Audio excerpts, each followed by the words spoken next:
Some things are under our control, while others are not under our control. Under our control are conception, choice, desire, aversion, and everything that is our own doing. The things under our control are by nature free, unhindered and unimpeded, while the things not under our control are weak, servile, subject to hindrance, and not our own. It is nothing to me. Remember that the promise of desire is the attainment of what you desire. That of aversion is not to fall into what is avoided, and that he who fails in his desire is unfortunate, while he who falls into what he would avoid experiences misfortune.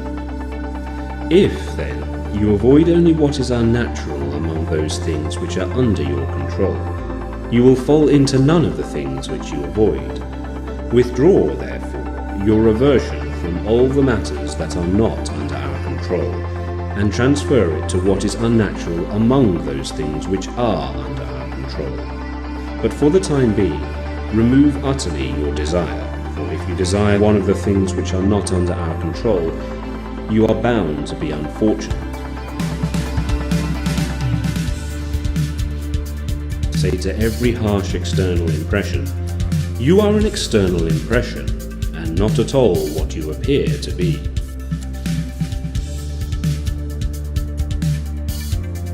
If you think only what is your own to be your own, and what is not your own to be, as it really is, not your own, then no one will ever be able to exert compulsion upon you. No one will ever hinder you. You will blame no one. You will find fault with no one. You will have no personal enemy. No one will harm you, for neither is there any harm that can touch you.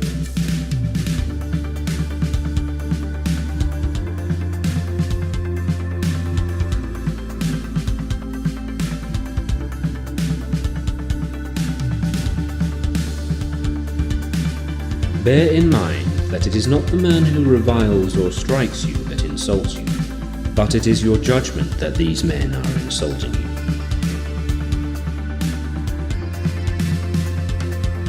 When someone treats you ill or speaks ill of you, remember that he acts or speaks thus because he thinks it is incumbent upon him.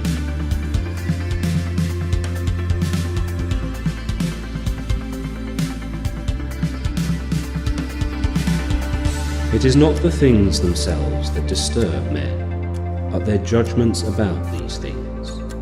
Death is nothing dreadful, but the judgment that death is dreadful, this is the dreadful thing. When, therefore, we are hindered or disturbed or grieved, let us never blame anyone but ourselves. That means our own judgments. It is the part of an uneducated person to blame others where he himself fares ill. To blame himself is the part of one whose education has begun. To blame neither another nor his own self is the part of one whose education is already complete.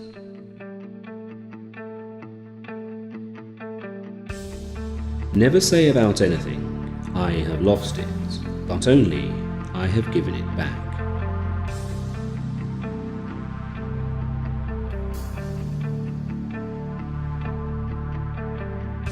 Do not seek to have everything that happens happen as you wish, but wish for everything to happen as it actually does happen, and your life will be serene.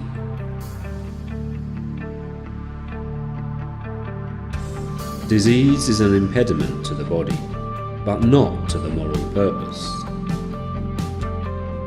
And say this to yourself at each thing that befalls you, for you will find the thing to be an impediment to something else, but not to yourself.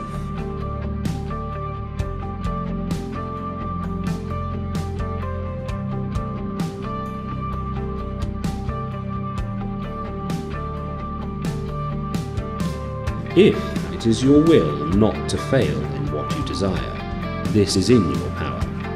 Wherefore, exercise yourself in that which is in your power. Whoever, therefore, wants to be free Let him neither wish for anything, nor avoid anything, that is under the control of others, or else he is necessarily a slave.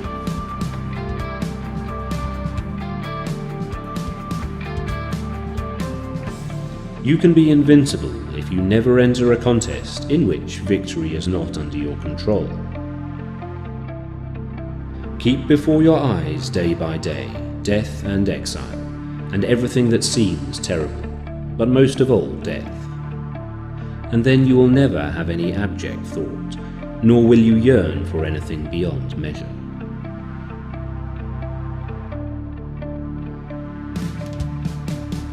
If you make it your will that your children and your wife and your friends should live forever, you are silly, for you are making it your will that things not under your control should be under your control, and that what is not your own should be your own.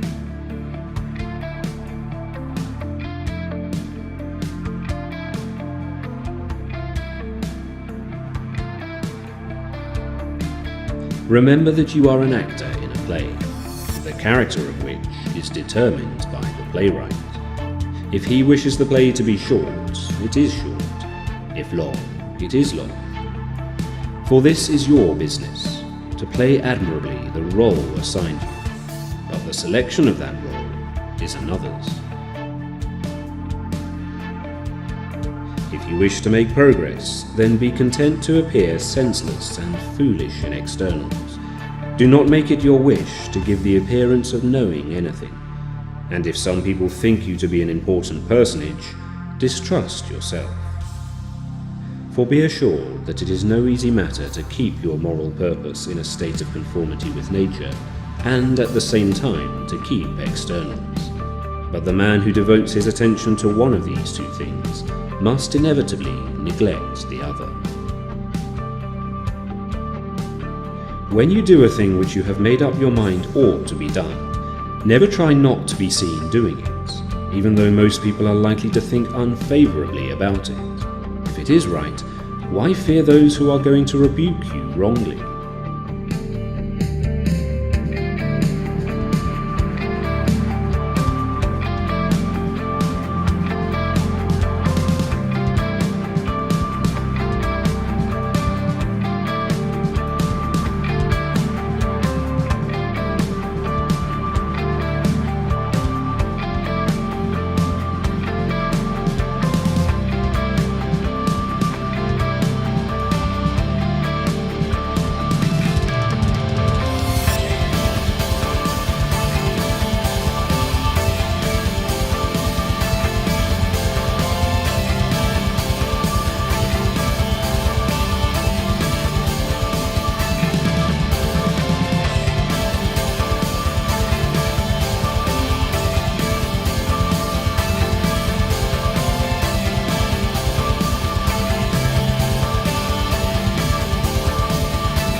How long will you still wait to think yourself worthy of the best things, and in nothing to transgress against the distinctions set up by the reason?